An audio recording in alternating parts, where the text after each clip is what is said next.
Pessoal, tudo bem? Direito com Elas, hoje aula 4 do nosso mini curso de Direito das Sucessões. É bastante importante que vocês acompanhem, gente, aula a aula. Eu percebi que muita gente que assistiu a aula 1 não acompanhou a aula 2, nem a aula 3. É importante porque nós estamos seguindo a ordem do Código Civil, indo etapa a etapa. Para você poder entender bem o Direito das Sucessões, gente, é preciso que vocês entendam tudo desde o início. Porque todos os atos e todas as questões relativas às sucessões estão interligadas. Então, para você saber fazer a partilha, por exemplo, você tem que saber quem tem direito à herança. Então, é bastante importante que você tenha essa sequência, que você acompanhe. Porque às vezes fala, eu tenho dificuldade de fazer partilha, conta de partilha. Mas isso está ligado a quem pode suceder. Isso está ligado a se a pessoa é ou não é apta a receber herança. Se ela renunciou, se ela não renunciou, se ela é indigna, se ela não é indigna. E com isso, e para isso, melhor dizendo, vocês têm que acompanhar todo o processo de sucessões, vamos dizer assim, processo eu digo no sentido de direito material, desde o seu início. Tá? Hoje, a aula 4 refere-se à aceitação e renúncia da herança. Vamos ver como funciona?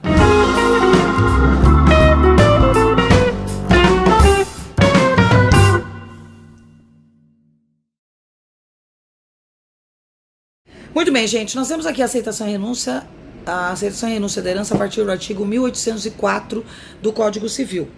Então, no Código Civil, nós temos o artigo 1804 no caput dizendo o seguinte: aceita a herança, torna-se definitiva a sua transmissão ao herdeiro desde a abertura da sucessão. O que significa isso? Significa a aplicação do princípio da saicine. O que é a saicine? Transmissão imediata de todos os bens do finado aos seus legítimos herdeiros.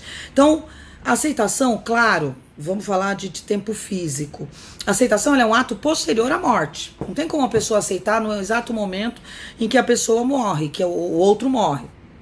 Então, ainda que feita dias depois, meses depois, no momento oportuno dentro do processo ou no cartório onde se lavra a escritura de renúncia, é como se a aceitação tivesse sido feita no momento da morte, ou seja, a aceitação retroage à data da abertura da sucessão. Então, mesmo que ela aceite tempos depois, isso retroage à data da morte e aí imediatamente é considerada aceita a herança. Diferentemente da renúncia, gente, a aceitação é um ato super tranquilo.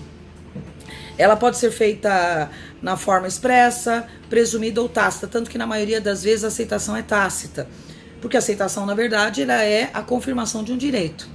A renúncia, por outro lado, eu estou abrindo mão de direitos, é um pouco diferente. Então aqui, como eu estou consolidando direitos, é bem tranquilo. Então a aceitação, como regra, ela é super tranquila, super simples, tá? Então, ela pode ser tácita, pode ser feita através da contratação de um advogado, ela pode ser feita através de uma simples carta, de ato verbal, sem nenhum tipo de problema, tá? Então, uma vez realizada a aceitação, ela consolida os bens na posse dos seus legítimos herdeiros. O parágrafo único do caput do 1804 diz o seguinte: a transmissão tem-se por não verificada quando o herdeiro renunciar à herança. Claro, embora a saicine determine a transmissão imediata dos bens logo após a morte, quando a pessoa renuncia tempos depois, como eu falei para vocês, óbvio, não é na hora, essa renúncia também vai retroagir à data da celebração.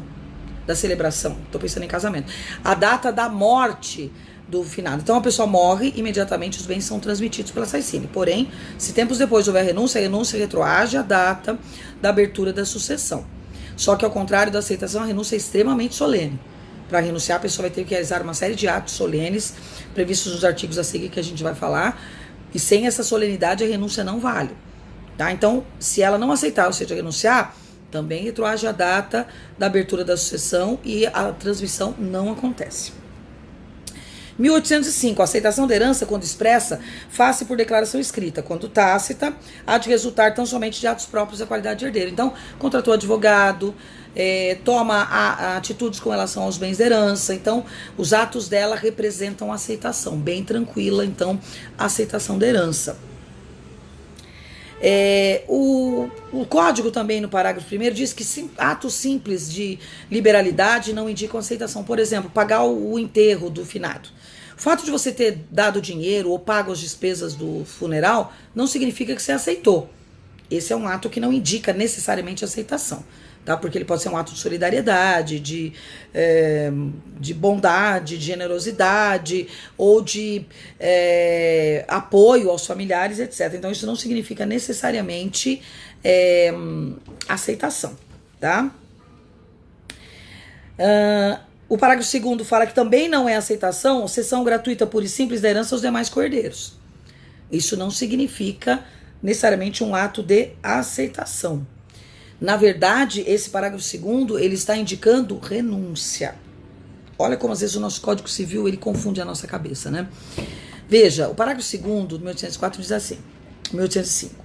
Não importa igualmente a aceitação, a cessão gratuita pura e simples da herança aos demais cordeiros. Aqui, gente, é uma verdadeira renúncia. Então, chama-se renúncia o fato de você pegar e dizer assim, eu não quero esses bens, eu quero passar esses bens para o João. Veja, gente, não é possível transmitir o que não se tem. Então, para eu poder transmitir os meus bens para o João, gratuitamente que seja, eu preciso primeiro aceitar o bem, para depois transmitir. Então, na verdade, quando eu faço uma renúncia pura e simples, sem nenhum tipo de condição para uma outra pessoa, eu estou, na verdade, de acordo com o parágrafo 2º, aceitando e em seguida renunciando. Então, na verdade, não é uma renúncia propriamente dita, mas uma aceitação travestida de renúncia. Na verdade, então, eu chamo esse ato de renúncia, não o chamo de aceitação. Mas implicitamente, para poder passar para terceiros, eu tenho que receber. Então, ao receber, eu transmito. Então, esse ato não é chamado pelo legislador de aceitação, e sim de renúncia, mas sabemos que implicitamente nesse ato está uma aceitação. Eu não posso transmitir o que eu não tenho, por isso eu preciso primeiro receber, tá? Então, isso não é considerado como uma aceitação, porque eu estou transmitindo para terceiros, mas implicitamente sim, eu recebo e transmito. A renúncia, por outro lado, gente, é um ato extremamente formal de acordo com o artigo 1806. A renúncia da herança deve constar expressamente de instrumento público ou termo judicial. Se não seguir as solenidades previstas na lei, gente, a renúncia não vale.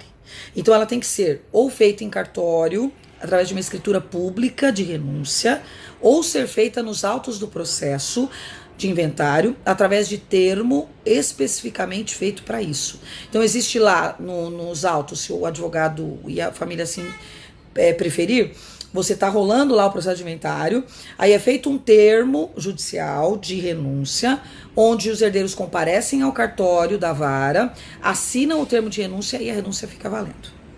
Então, se ela for feita no papel de pão, vale? Não. Se ela for feita no escritório do advogado em papel timbrado, vale? Não. Ela só vale se ela for feita dentro do processo por termo nos autos ou por escritura pública em cartório, senão ela não vale, tá? Eu fiz uma carta dizendo pro meu irmão que estava renunciando a minha herança em favor dele. Vale? Não, não vale. A solenidade é necessária para o ato da renúncia valer. Não havendo solenidade do ato, a renúncia não vale. Ficou claro? Muito bem. O interessado que o herdeiro declare se aceita ou não a herança pode, 20 dias depois de aberta a sucessão, requerer ao juiz prazo razoável não maior de 30 dias para nele se pronunciar o herdeiro sob pena de haver herança por aceito. 1807 faz uma previsão de que o processo precisa continuar e até agora um herdeiro que não se manifestou não disse nada, não falou se aceita, se não aceita. Então, para o processo poder ter a sua continuidade, é notificado esse herdeiro para que ele se manifeste sobre aceitação e renúncia. Detalhe: se ele não se pronunciar no prazo máximo de 30 dias, a aceitação é presumida. Então, no silêncio da parte, presume-se a aceitação. E aí, como é que faz para distribuir essa herança? Esse valor que caberia a esse herdeiro tem que ficar separado para o caso dele voltar e aparecer e requerer o que é dele, porque isso, o silêncio dele valerá como aceitação da herança. Então, notificando e a pessoa não se manifestando em 30 dias, ou seja, para renunciar, ela vai ter que se manifestar. Se ela não se manifestar, presume-se a aceitação da herança. 1808 determina uma situação bastante importante. Eu não posso aceitar nem renunciar à herança por parte. Ou seja, ou eu aceito tudo, ou eu não aceito nada. Ou eu renuncio a tudo, ou não renuncio a nada. Então, 1808 não admite aceitação parcial. A única coisa que se admite, que é possível, tá no parágrafo 1º, é você aceitar uma herança a um determinado título e renunciar a outro. Deixa eu explicar melhor. Você pode ter numa mesma sucessão uma sucessão legítima e uma sucessão testamentária. Então, a lei permite que eu aceite a legítima e renuncie à testamentária e vice-versa. Então, se forem quinhões diferentes, admite-se a aceitação de um e renúncia de outro. Agora, dentro da mesma espécie de sucessão, não se admite renúncia parcial nem aceitação parcial. Por exemplo, se eu estou numa sucessão legítima e quero receber apenas parte da herança e o resto que eu acho que não vale a pena, eu não quero, não vale. Agora, eu posso aceitar a legítima e dizer não quero a testamentária. Isso pode. Agora, dentro da mesma sucessão, testamentária ou legítima, eu não posso aceitar ou renunciar em parte. Ou é tudo, ou é nada, dentro do mesmo quinhão, tá? Então, isso aqui, o parágrafo 1º do 1808, parágrafo 2º, dizendo exatamente que eu posso renunciar ou aceitar quinhões diferentes, mas o mesmo quinhão não pode ser parcial. O 1809 fala no caso do herdeiro falecer antes de dizer se aceita ou não. Exemplo, João morre e ele tem 2 filhos, a Maria e o José. A Maria, antes de dizer se aceitava ou não a herança, morreu. Nesse caso, os filhos da Maria vão representar a Maria nesse processo. Então, passa para os filhos da Maria o direito de aceitar ou renunciar à herança. 1810, uma coisa extremamente importante, gente. Não se pode representar herdeiro renunciante. Como assim? João morre, ele tem 2 herdeiros, Maria e José. A Maria renuncia à herança. Os filhos dela entram representando a Maria, recebendo a parte que ela renunciou? Não. A parte que a Maria renunciar vai para os herdeiros da mesma classe. Aumenta o quinhão dos herdeiros da mesma classe. Quem está na mesma classe que a Maria? José. Então, a parte que caberia a Maria não vai para os seus herdeiros, para os seus filhos, vai para o José. Ou seja, os herdeiros do renunciante não podem receber por representação. Na renúncia não existe representação. Gente, isso tem que ser repetido por vocês como um mantra. Para quem ainda é estudante, está acompanhando nosso canal, isso é matéria recorrente em exame de ordem. Os alunos insistem em dar herança para herdeiro de renunciante. Não cabe. Se eu renunciar, acabou. Os meus herdeiros não têm direito à herança. A minha parte vai para os outros herdeiros da mesma classe que a minha. A única forma dos herdeiros da Maria que renunciou receberem seria se a Maria fosse herdeira única da sua classe. Então, João morre, tem uma herdeira, Maria. Se a Maria renunciar, aí sim os filhos da Maria recebem, mas não por representação, por direito próprio, porque não tendo ninguém na primeira classe da Maria, que é 1º grau, imediatamente a lei chama os próximos descendentes, que aí seriam os herdeiros de 2º grau, que são os filhos da Maria. Agora, por representação, não pode receber na renúncia. Então, na renúncia não cabe representação. Ficou claro? Espero que isso seja repetido como um mantra por vocês, tá? Não cabe na renúncia representação. Se o pai renunciar, os filhos não recebem. Azar. Professora, gente, dura lex, sed lex. A lei é dura, mas é a lei, tá? Os atos de aceitação e renúncia são irrevogáveis, não tem como serem revogados. Se a renúncia prejudicar os credores, artigo 1813, os credores podem aceitar a parte do renunciante para cobrir o seu crédito. Como assim, professora? Exemplo. João morre, deixa 2 herdeiros, José e Maria. José deve na praça 100 mil reais. E ele renuncia a herança. Fácil, ele renuncia a herança. E os credores dele, como ficam? Os credores, sabendo que o José renunciou, eles podem se habilitar no processo e dizer que aceitam a parte do José até o limite dos seus créditos. Então, os 100 mil reais poderão ser aceitos pelos credores. E o restante dos valores que ele renunciou? Vai para o monte, vai para Maria, irmã dele, porque na renúncia não tem representação. Então, não vai para os herdeiros dele. Então, se sobrar valores, continua valendo renúncia, só que aí vai para os outros herdeiros. Então, os credores podem aceitar a herança no lugar do renunciante para não terem prejuízos, tá?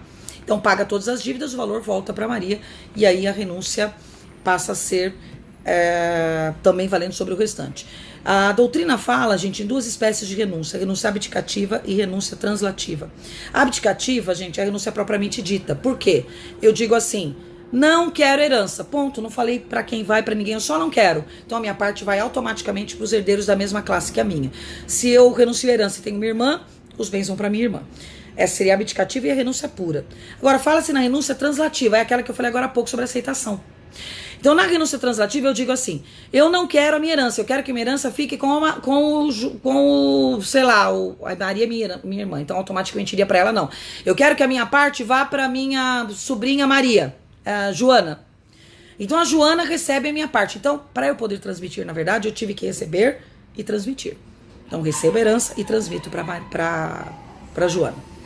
Tá? Então, a abdicativa é pura e simples, onde eu não indico quem recebe. Quando eu indico quem recebe, eu falo em translativa. Mas na translativa, como implicitamente tem uma aceitação, são aí, gente, incidem 2 impostos, né?